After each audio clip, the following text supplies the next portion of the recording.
Hi, this is Anil. I was fortunate to be the All India Rank 1 holder in RBI exam back in 2018. Now, I'm absolutely thrilled to be part of Olive Board as a super mentor for their RBI Grade B programs. If you are aspiring to crack this exam in 2024, I will be available as a super mentor to discuss one-on-one with you, share strategy lessons, draw lessons from my preparation and set you up for success. Click the link below to check out the details. See you on Olive Board soon. Hello everyone, welcome back to Olive Board. I am Pooja, and in this particular video we are going to cover all the important government scheme and national news of the July month. I know July month बहुत ज़्यादा important है क्योंकि आप लोगों का सितंबर में तो examination है, तो लास्ट 3 मंथ्स जो होते हैं वो बहुत इंपॉर्टेंट होते हैं क्योंकि 70% करंट अफेयर्स आपको इन लास्ट 3 मंथ्स में मिलेगा। तो यहाँ पर आपको गवर्नमेंट स्कीम, जो भी न्यू स्कीम लॉन्च की हैं या जो ओल्डर स्कीम थी उनमें कोई चेंजेस किए हैं, रिन्यू किया है, तो वो सारी बातें हम यहाँ पर डिस्कस करने वाले हैं। सो स्टार्ट कर लेते हैं फर्स्ट न्यूज़ के साथ। एंड फर्स्ट न्यूज़ है interest modified interest subvention scheme. ये क्यों है न्यूज में और क्या है इस स्कीम के बारे में, आइए देखेंगे। Union government plan to increase the upper limit of short term crop loan under the modified interest subvention scheme from 3 lakh rupees to 5 lakh rupees. ऐसे कोई भी फार्मर्स जिनके पास किसान क्रेडिट कार्ड है और उनको यहाँ पे शॉर्ट टर्म लोन की रिक्वायरमेंट है, तो उनको मिनिमम 3 लाख रुपीज तक का लोन मिलता था, तो अब इसमें जो लोन अमाउंट है वो इंक्रीज करके 5 लाख रुपीज कर दिया जाएगा। ये अनाउंसमेंट रिसेंटली सेंट्रल गवर्नमेंट ने की है under the modified interest subvention scheme, इसलिए आपको ये स्कीम न्यूज में देखने को मिलेगी। ये तो हो गया why it is an news. Now बात करते about the scheme. The interest subvention scheme for farmer aims at providing short term, इस वर्ड को याद रखेंगे, short term credit to farmer at the subsidized interest rate. The policy came into force with effect from the Kharif season 2006 and 7. यहाँ से इसको effect में लाया गया था and the scheme is being implemented for the year 22-23 to 24-25.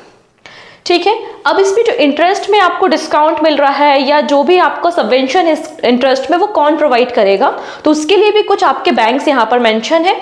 The interest subvention will be given to the public sector bank, private sector bank, small finance bank, cooperative banks and RRBs. ठीक है, और यहाँ पे इस particular scheme को execute करने के लिए as a nodal body work करेगा NABARD and RBI. The scheme is implemented by NABARD and RBI. So NABARD वाले स्टूडेंट, उनका भी एग्जाम आने वाला है, आरबीआई का भी एग्जाम है, तो ये स्कीम इंपॉर्टेंट हो जाएगी। ठीक है, नाउ बात करते हैं about the eligibility.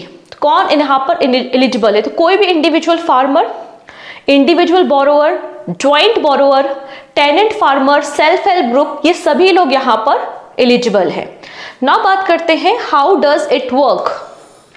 So farmer engaged in the agriculture and other allied activities can acquire Kisan credit card loan up to the 3 lakh rupees at the benchmark rate of 9%। तो 9% पे आपको शॉर्ट टर्म लोन प्रोवाइड किया अगर आपके पास किसान credit card है, but यहाँ पे आपको इंटरेस्ट सबवेंशन मिलेगा 2% का, सेंट्रल गवर्नमेंट प्रोवाइड करेगी। तो 9 - 2 = 7% आपका इंटरेस्ट हो गया। अगर कोई फार्मर है जिसका एनपीए नहीं है, डिफॉल्ट नहीं है और वो टाइमली रीपेमेंट कर रहा है, मतलब मंथली इंस्टॉलमेंट टाइमली पेमेंट कर रहा है, तो उसको एडिशनल आप देखेंगे कि 4% आपको यहाँ पर इंटरेस्ट पड़ेगा, मतलब 3% का एडिशनल कंसेशन मिल जाएगा। तो 9 - 2 - 3 मतलब 4% आपको ये लोन अमाउंट पे इंटरेस्ट पे करना पड़ेगा। इस तरीके से ये स्कीम एग्जीक्यूट होती है। Next, central government extend smart city mission till the March 2025। Actually जो आपका ये स्मार्ट सिटी मिशन है ना, यहाँ पे जब कोविड आ गया था तो कोविड के कारण जो प्रोग्राम्स हैं या जो प्रोजेक्ट है वो प्रॉपरली एग्जीक्यूट नहीं हो पाया और बहुत सारा पेंडिंग वर्क है। तो स्टेट गवर्नमेंट ने डिमांड करी सेंट्रल गवर्नमेंट से कि आप इस पर्टिकुलर स्कीम को एक्सटेंड कर दो। तो सेंट्रल गवर्नमेंट ने बोला ओके फाइन, हम स्कीम को एक्सटेंड कर देते, बट एक कंडीशन है। पूछा गया क्या कंडीशन है? कंडीशन इज दैट कि आप कोई भी न्यू प्रोजेक्ट सैंक्शन नहीं करोगे, जो ओल्डर प्रोजेक्ट हैं उनको ही आप प्रायोरिटी बेसिस पे कंप्लीट करोगे, दैट्स इट। ठीक है, the government of India has extended the centrally sponsored again ये वर्ड इंपॉर्टेंट है, centrally sponsored smart city mission until the 31st of March 2024. The scheme was originally to end on 30th of June 2024. तो इस scheme को 31st of March 2025 तक extend किया गया है recently. The scheme was extended by the central government at the request of the state government. Now, no new project will be sanctioned and the existing sanctioned project will be completed on the priority basis. ये बात कही गई है. अब बात करते हैं इस स्कीम को कब लॉन्च किया गया. तो smart city mission was officially launch by the prime minister on 25th of June 2015. इसको याद रखेंगे, 25th of June 2015 में स्मार्ट सिटी मिशन को लॉन्च किया गया था. The scheme aims to provide core infrastructure, clean and sustainable environment, decent quality of life to its citizen through the application of smart solution. अब इसकी nodal ministry कौन सी है, तो आप देखेंगे union ministry of housing and urban affairs is the nodal ministry या nodal agency of the smart city mission. यहाँ पर सभी स्टेट आइडेंटिफाई करेंगे अपनी सिटीज को और उनको डेवलप करेंगे as a smart city. Smart city का क्या मतलब होता है, एक ऐसा प्लेस जहां पे क्वालिटी ऑफ लाइफ अच्छी हो, proper infrastructure, road connectivity, water connectivity, proper sanitation, park facility, health care facility और एजुकेशन हो. इसको ही तो आप स्मार्ट सिटी कहोगे. तो Uttar Pradesh has a maximum 13 city under the smart city mission followed by the 12 in Tamil Nadu and 10 in Maharashtra. तो सबसे ज्यादा स्मार्ट सिटी कहां पर है, उत्तर प्रदेश डेवलप कर रहा है 13 सिटीज को, तमिलनाडु 12 सिटीज को एंड महाराष्ट्र 10 सिटीज को डेवलप कर रहा है. The smart city mission is a centrally sponsored scheme and the central government commitment was to provide 48,000 crore rupees over the 5-year period. तो यहाँ पे 48,000 रुपीज का कमिटमेंट किया था सेंट्रल गवर्नमेंट ने कि वो प्रोवाइड करेगा एन एवरेज 100 करोड़ रुपी पर सिटी पर ईयर. हर एक सिटी को every year 100 crore rupees provide किए जाएंगे for the development.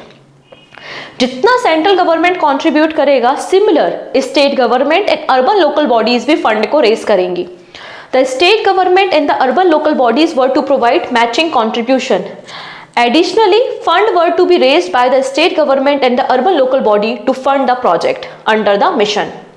The project under the smart city mission are to be developed through the private public partnership. तो यहाँ पे जो भी डेवलपमेंट होगा वो PPP मॉडल पे आपको डेवलपमेंट मिल जाएगा.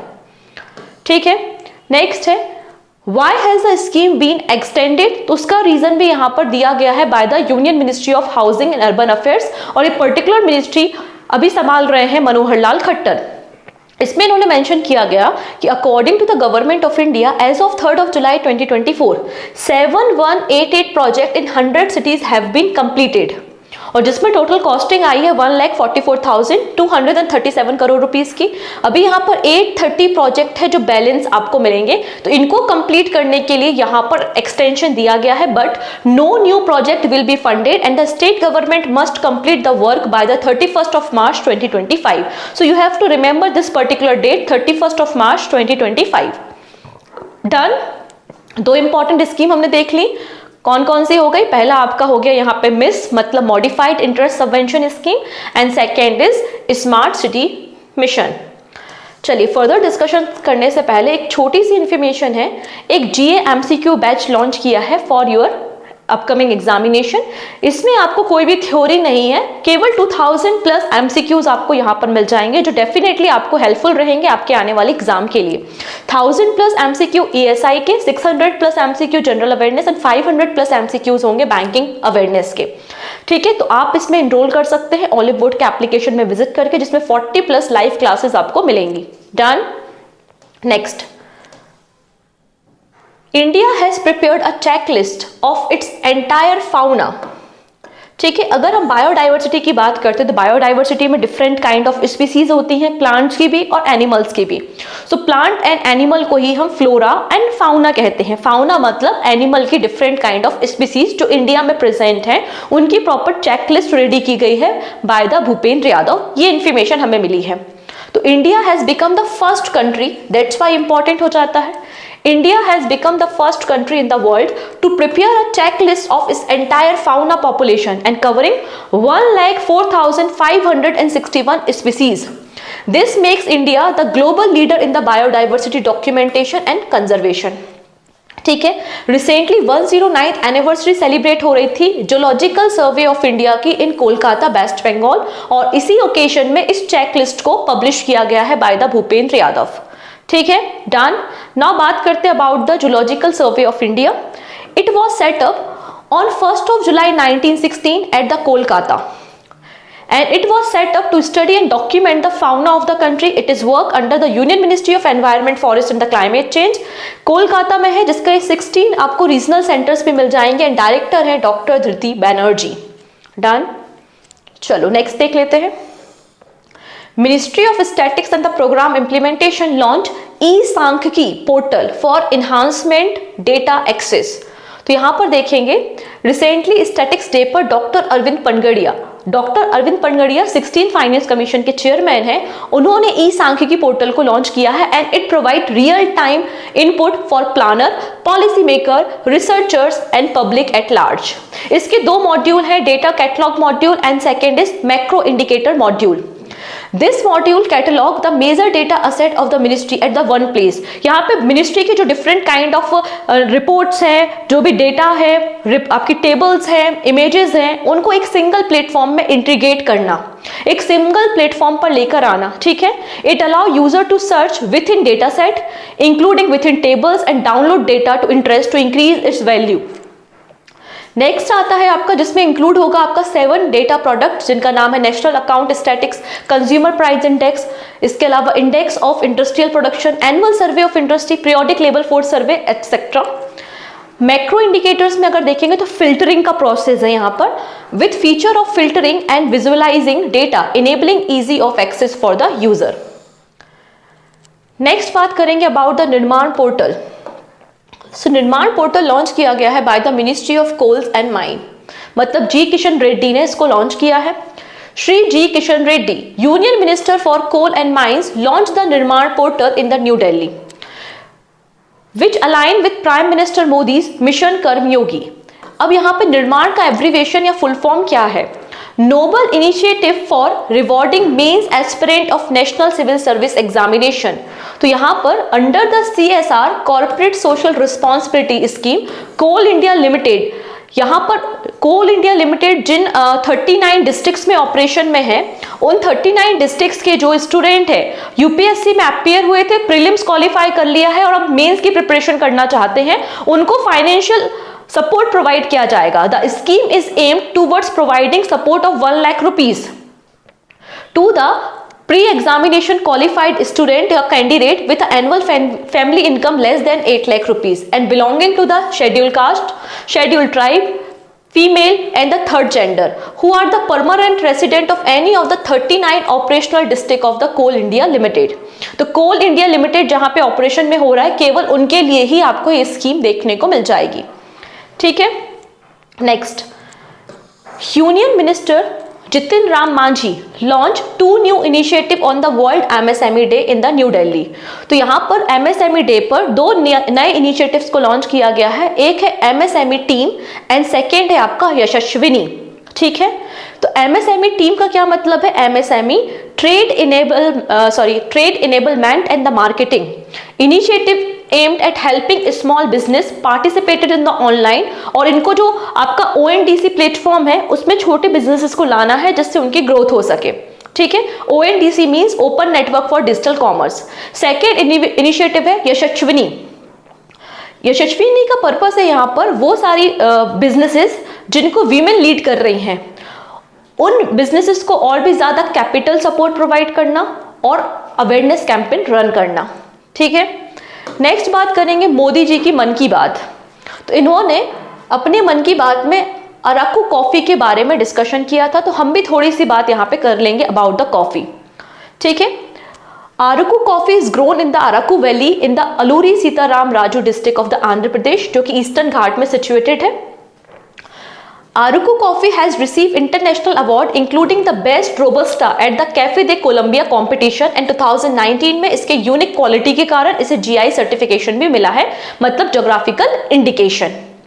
Other Indian coffee that receive GI tag include Coorg arabica, Wayanad robusta, Chikmagalur arabica coffee और भी कई सारे जैसे कि बाबा बुदानगिरी अरेबिका कॉफी जो कर्नाटका में है, इन सब कॉफीज को भी जीआई सर्टिफिकेशन मिला है। अब यहाँ पे 3 इंपॉर्टेंट लाइन मेंशन है। Top 3 producer of the coffee Brazil, Vietnam and Colombia. Brazil, Vietnam and Colombia are the top 3 producer of coffee.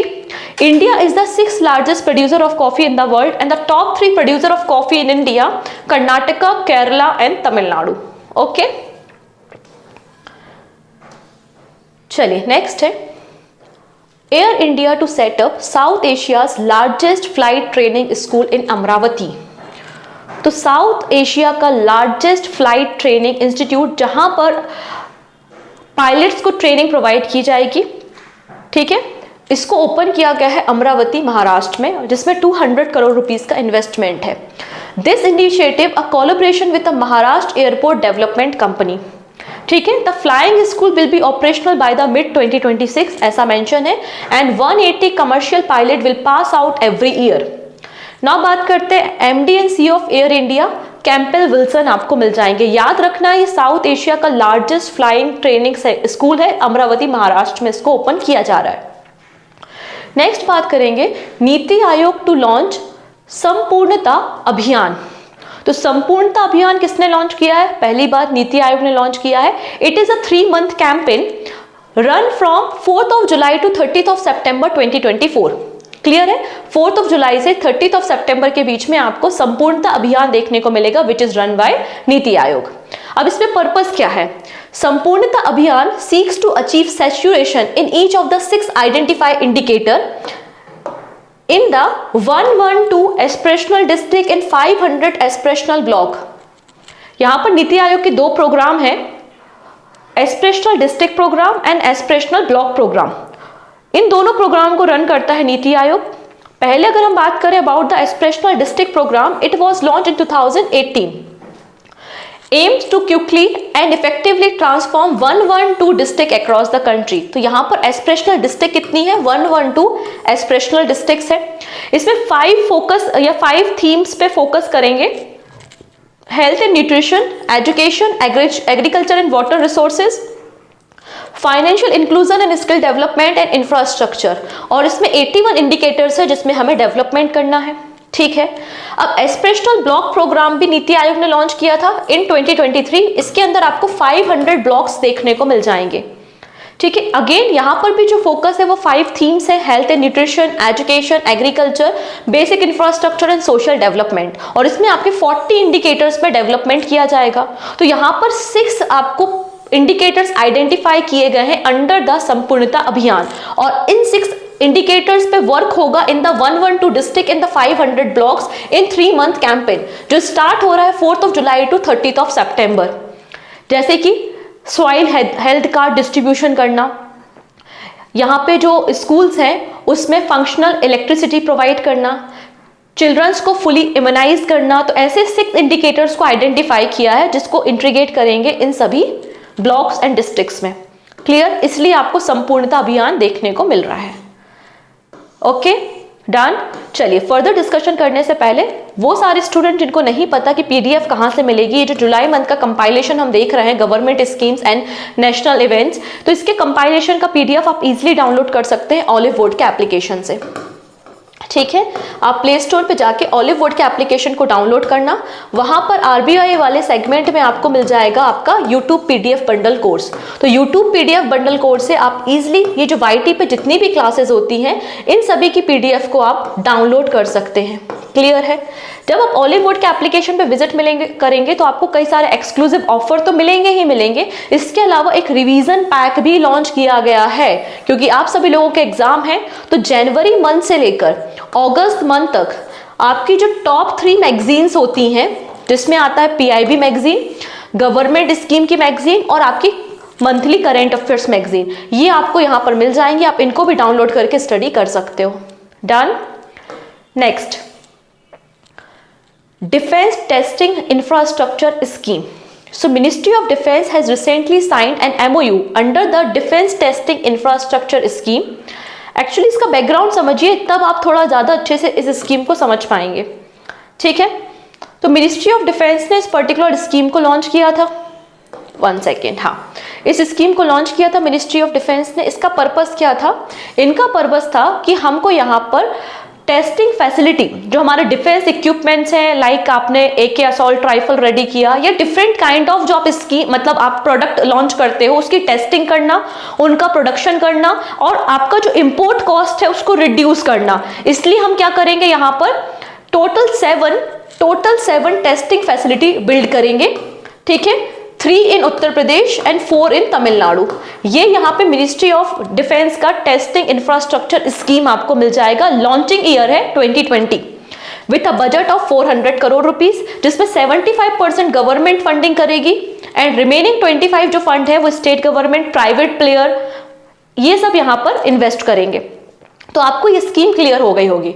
Recently news में क्यों है? क्योंकि ministry of defence has recently signed an MOU under the defence testing infrastructure scheme to establish 3 state of the art testing facility in the Chennai under the Tamil Nadu defence industrial corridor. तो 3 facilities को open किया जा रहा है चेन्नई में, इसलिए यहां पर ये स्कीम न्यूज में थी।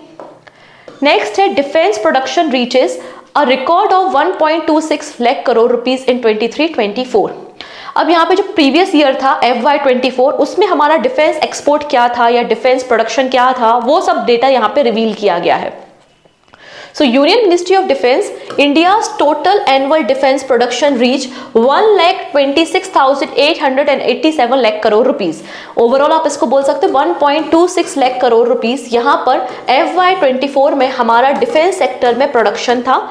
It is India's highest ever production of defence equipment, इस बात को याद रखना है, ठीक है। अब यहाँ पर ये जो टोटल 1.26 लाख करोड़ रुपीस का प्रोडक्शन हुआ है, उसमें से 79.2% का प्रोडक्शन आपके पब्लिक सेक्टर ने किया है। मतलब जैसे कि अगर हम बात करते हैं DRDO ने कर दिया, HAL ने कर दिया, आपका जो यहाँ पे मझगांव डॉक लिमिटेड है या GRSC है, ये सब क्या है आपके प्राइवेट सेक्टर फर्म्स है।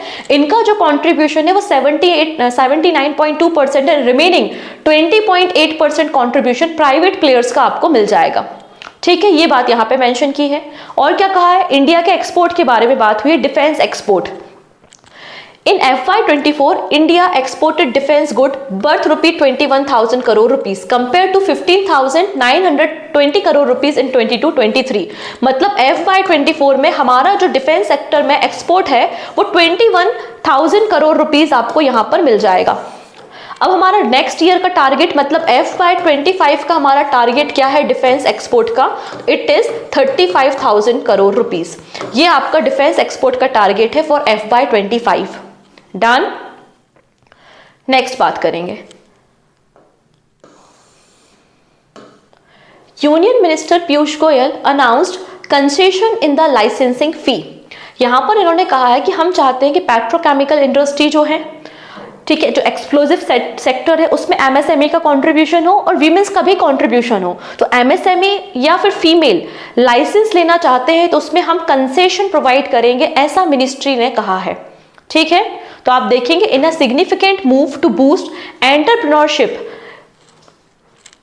Union Minister Piyush Goyal has announced 80% reduction in the licensing fee for the women entrepreneurs and the 50% reduction for the MSME under the Petroleum and Explosive Safety Organization। ये यहाँ पे announcement किया गया है। The initiative aim to encourage greater participation from women and MSME in the petrol and the explosive sector। Next क्या बोला गया है? Government makes ISI mark mandatory for the stainless steel and the aluminium utensils। Recently Department for Promotion of Industry and Internal Trade, Ministry of Commerce ने announcement किया है कि जो यहाँ पे ISI मार्क होता है वो मैंडेटरी कंपलसरी है। जो भी हम घरों में यूटेंसिल्स यूज करते हैं और वो स्टेनलेस स्टील या फिर एल्यूमिनियम के हैं। Indian standard institute mark is developed by the bureau of Indian standard and assuring of the product quality and safety. इस बात को यहाँ पे मेंशन किया गया है। नाउ बात करते हैं, एक कमेटी का फॉर्मेशन किया गया है to revise the base year.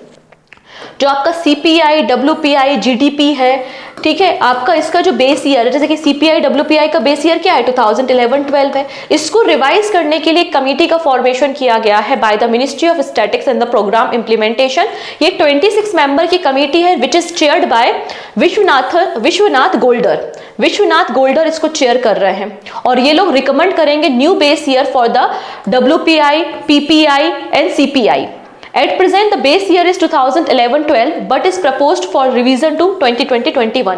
यहाँ पे जो प्रपोज किया गया है वो 2020-21 न्यू बेस ईयर प्रपोज किया है, and this is not a first time कि हम बेस ईयर को चेंज कर रहे हैं। इन 2015 हमने बेस ईयर को चेंज किया था, हमारा बेस ईयर 2004-5 था, हमने 2015 में जो न्यू बेस ईयर है वो 2011-12 कर दिया था। तो सिमिलर हम यहाँ पे भी बेस ईयर को चेंज करने का प्लानिंग कर रहे हैं।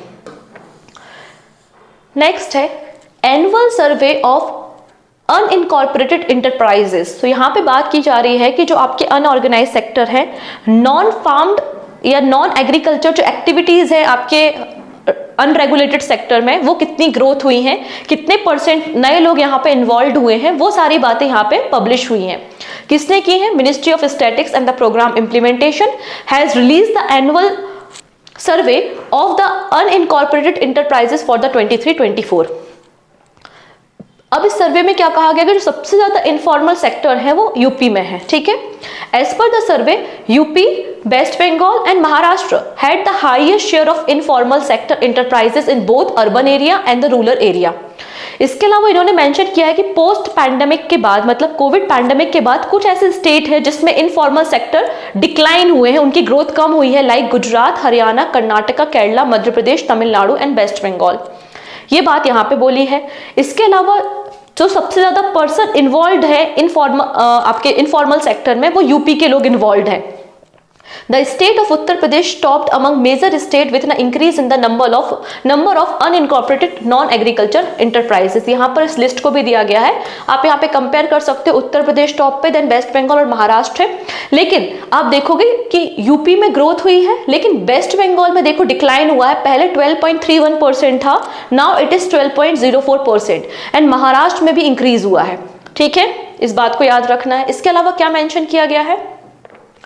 Share of informal sector enterprises in 2022-23 as compare to 21-22, तो ये इंक्रीज हुआ है उत्तर प्रदेश में बाय 0.84%, वेस्ट बंगाल में डिक्लाइन हुआ है बाय 0.27% एंड महाराष्ट्र में इंक्रीज हुआ है बाय 0.56%।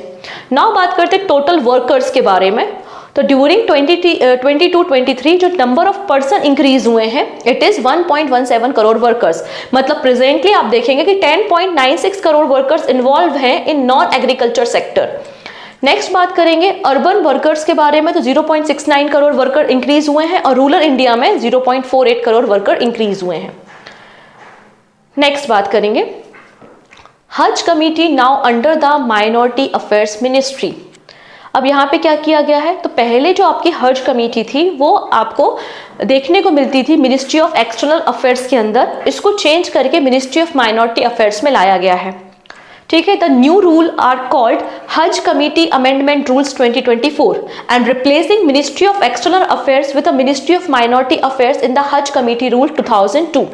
अभी जो नई कमेटी है जो कि मिनिस्ट्री ऑफ माइनॉरिटी अफेयर्स के अंदर आएगी, इसमें आपके ministry of external affairs, home affairs, finance and civil aviation के भी जो एक्स ऑफिसो मेंबर्स होंगे उनको नॉमिनेट किया जाएगा, ठीक है। अगर हम बात करते हैं माइनॉरिटीज के बारे में, तो हमारी कंट्री में 6 माइनॉरिटीज हैं, Muslim, Sikh, Christian, Buddhist and Parsis. And 2014 में जैन को भी इंक्लूड किया गया था एज अ माइनॉरिटी।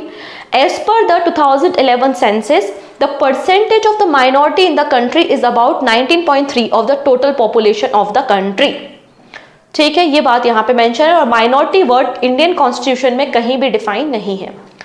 नेक्स्ट है 16 finance commission constitute 5 member advisory council.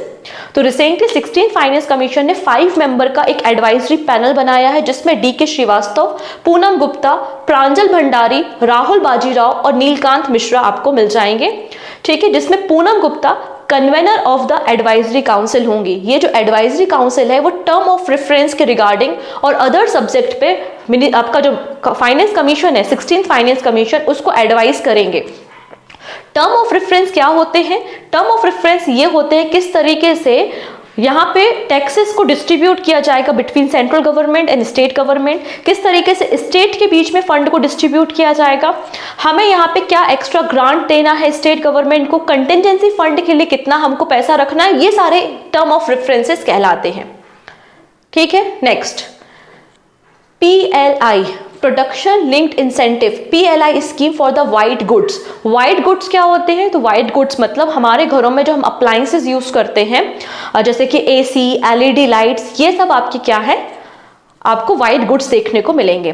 तो why it is in news, ministry of commerce and industry has reopened, याद रखना, reopened application window for PLI scheme for the white goods for the 90 days. केवल 90 days के लिए वापस इस window को open किया है। कोई एलिजिबल मैन्युफैक्चरर है, वो PLI स्कीम में एनरोल करना चाहता है तो बिल्कुल यहाँ पे कर सकता है with in 90 days. The PLI scheme for the white goods for the manufacture of the component and the sub-assembly of AC and LED lights was approved by the cabinet on the 7th of April 2021 to promote the Atmanirbhar Bharat in the sector। तो ये PLI scheme में white goods को हमने integrate किया था 7th of April 2021 को, and recently 90 days के लिए इस विंडो को ओपन किया गया है to give one more chance to the investor to benefit from the sector. ठीक है, PLI स्कीम इंट्रोड्यूस हुई थी इस पर्टिकुलर सेक्टर में 2021 में। Ministry of commerce and industry इसमें आपको नोडल मिनिस्ट्री देखने को मिल जाएगी। टेन्योर 21-22 टू 28-29 टेन्योर है एंड बजट है 6,238 crore rupees. Done. Next, this is important, digital Bharat Nidhi. Recently department of telecommunication has notified the draft telecommunication rules 2024। यहाँ पर एक ड्राफ्ट प्रेजेंट किया है कैबिनेट ने टेलीकम्युनिकेशन रूल्स 2024 और इसके अंदर डिजिटल भारत निधि को इनिशिएट किया गया है। तो digital Bharat Nidhi is an initiative by the department of telecommunication. ये जो डिजिटल भारत निधि है मतलब एक फंड आप रेडी कर रहे हैं, किस लिए कि हमें यहाँ पे टेक्नोलॉजी जो आपका टेलीकॉम सेक्टर है उसमें रिसर्च करना है एंड डेवलपमेंट करना है to improve the internet connectivity specially in the remote area, specially in the rural area and disadvantages area. हमें कनेक्टिविटी इंप्रूव करनी है। ठीक है, इसके अलावा हमें क्या करना है, ग्लोबल प्रेजेंस इंक्रीज करनी है इंडिया के टेलीकॉम सेक्टर की, इनोवेशन करना है, न्यू टेक्नोलॉजी अडॉप्ट करनी है, स्टार्टअप्स को प्रमोट करना है। इसके लिए हमने एक नया फंड क्रिएट किया है, it is digital Bharat Nidhi under the telecommunication act 2023। इसका मेन फोकस क्या होगा, on research development and overall connectivity improvement. अब फंडिंग कहाँ से आएगी, तो जो टेलीकॉम कंपनीज है, जो प्राइवेट कंपनीज हैं, वो बेसिकली डिजिटल भारत निधि में कंट्रीब्यूट करेंगी। पहले ये फंड कहाँ पर जाएगा, तो डिजिटल भारत निधि में जो भी फंड कलेक्ट होगा वो पहले जाएगा आपके कंसोलिडेटेड फंड ऑफ इंडिया में। ठीक है, कंसोलिडेटेड फंड ऑफ इंडिया में पहले फंड जाएगा, बाद में गवर्नमेंट ऑफ इंडिया डिपॉजिट करेगी इन द डिजिटल भारत निधि। यहाँ पर जो भी फंड होगा ये नॉन लैप्सेबल होगा, मतलब ये लैप्स नहीं होगा, इसको आप फर्दर नेक्स्ट ईयर के लिए ट्रांसफर कर सकते हैं। क्या इसके पहले ऐसी कोई स्कीम नहीं थी? आंसर है यस, ऐसा स्कीम था। Universal service obligation fund, it was established in 2003 और यूनिवर्सल सर्विस ऑब्लिगेशन फंड को ही रिप्लेस किया जाएगा by the digital Bharat Nidhi. Next है NITI Aayog unveiled gear shift challenge to accelerate zero emission truck adoption in India. तो gear shift challenge किसने launch किया है? It was launch by NITI Aayog. पहला पॉइंट, इंपॉर्टेंट पॉइंट है, नीति आयोग ने इसको लॉन्च किया है as a part of E fast India initiative. As a part of E fast India initiative objective क्या है? To encourage innovative business model for adopting zero emission trucks in India and tackling key economy and environment challenges. इसमें student, stakeholder, transport professionals, researchers सबको बुलाया गया है कि कैसे हमें मॉडल इस तरीके से तैयार करना है to tackle financial, technical and operational issues in adopting electric truck. ठीक है, जिसमें आपको कोलैबोरेशन हुआ है IIM बेंगलुरु के साथ। अब यहाँ पे बात हो रही है E fast India, it was launch in the September 2022।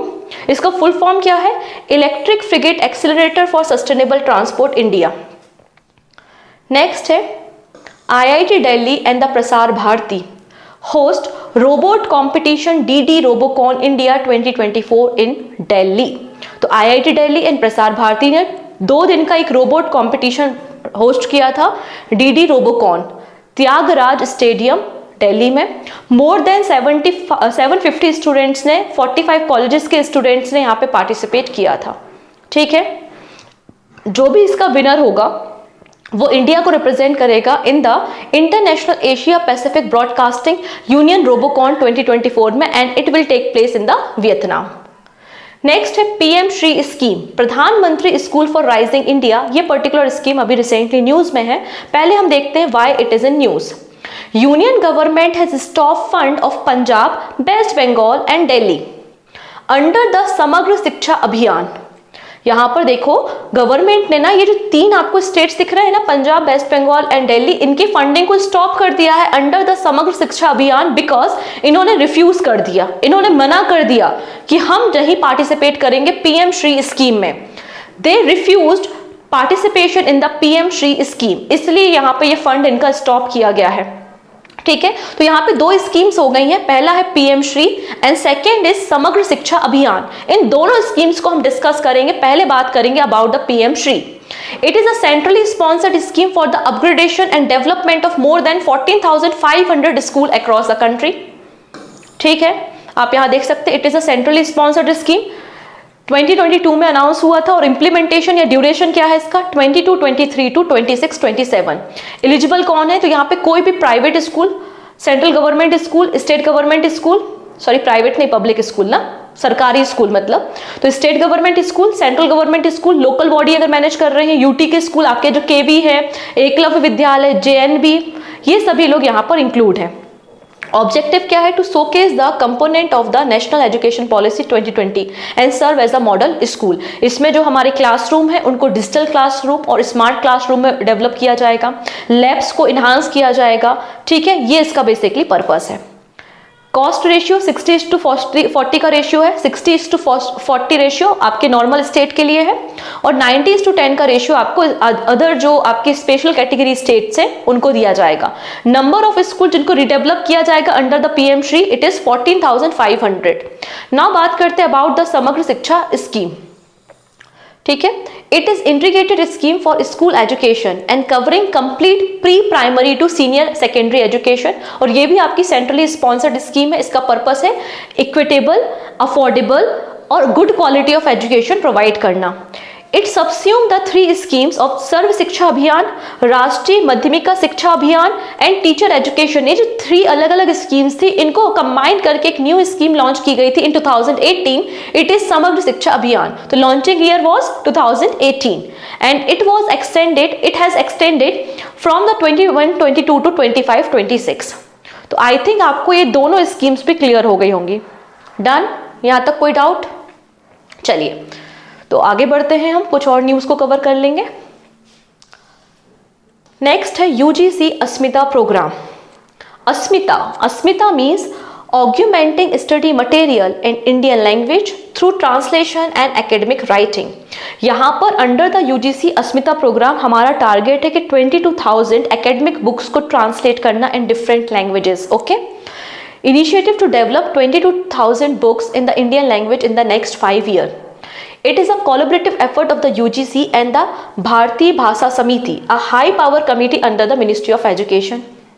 इसके अलावा एक और नया इनिशिएटिव लॉन्च किया गया है बाय द यूजीसी, जिसका नाम है बहुभाषा शब्दकोश।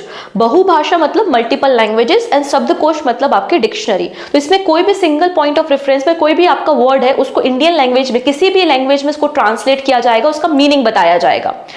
This initiative will be developed by the Central Institute of Indian Language in the collaboration with भारतीय भाषा समिति। Okay? Next, any race मतलब north east region agri commodity e market. Any race, recently ministry of development of north eastern region Jyotiraditya Scindia ने इस नए portal को launch किया है, which is any race portal. तो एनी रेस का एक मोबाइल एप्लीकेशन है for the farmers in the north eastern state. ठीक है, जिसका फुल फॉर्म है north east region agri community e connect है। ठीक है, any race app is intended to support agriculture and horticulture product such as spices, fruit, vegetables, cereals, pulses and minor forest product. ये जो एक सिंगल प्लेटफॉर्म है, ये आपको एक इंटरनेशनल एग्रीकल्चर वैल्यू चेन से कनेक्ट करता है। इस सिंगल ऑनलाइन प्लेटफॉर्म पे आपको नॉर्थ ईस्टर्न स्टेट के जो फार्मर्स हैं फार्मर्स के अलावा जो बायर्स हैं वो भी आपको वहां से कनेक्ट होंगे, आप डायरेक्ट फार्मर्स एंड बायर्स आपस में नेगोशिएट कर सकते हैं और यहाँ पे लॉजिस्टिक फैसिलिटी को भी इंटीग्रेट करेंगे। It will additionally offer the buyer direct access to the verified seller, high quality product, transaction planning, negotiation, logistic support and the foster long term relation. इससे क्या होगा, जो 20 GI प्रोडक्ट्स है आपके north eastern state के, तो उनको यहाँ पे एक इंटरनेशनल वैल्यू चेन से जोड़ा जाएगा, तो ऑब्वियसली बात है इनका एक्सपोर्ट इंक्रीज होगा। क्लियर है? ये जो नया पोर्टल है ये आपको अलग अलग डिफरेंट लैंग्वेजेस में मिलेगा, like English, Hindi, Assamese, Mizo, Manipuri, Nepali and Khasi language. ठीक है, ये आपका हो गया एनी रेस।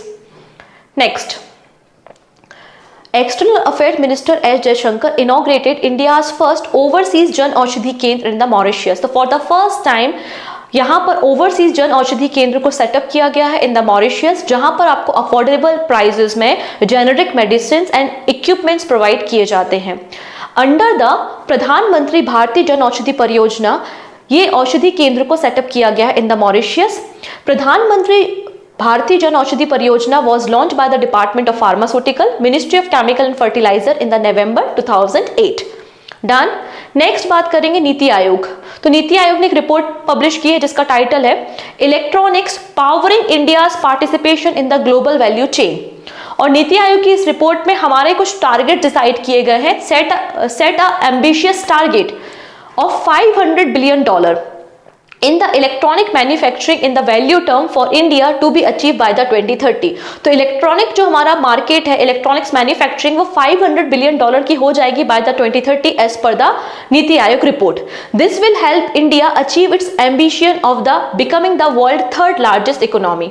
इस रिपोर्ट को यहाँ पे नीति आयोग के वाइस चेयरमैन सुमन बेरी ने पब्लिश किया है। ठीक है, ये बात यहाँ पे मेंशन की गई है। The target for the finished good manufacturing is $350 billion, while the target for the component manufacturing is $150 billion। ये बात यहाँ पे मेंशन की गई है। ठीक है, नेक्स्ट,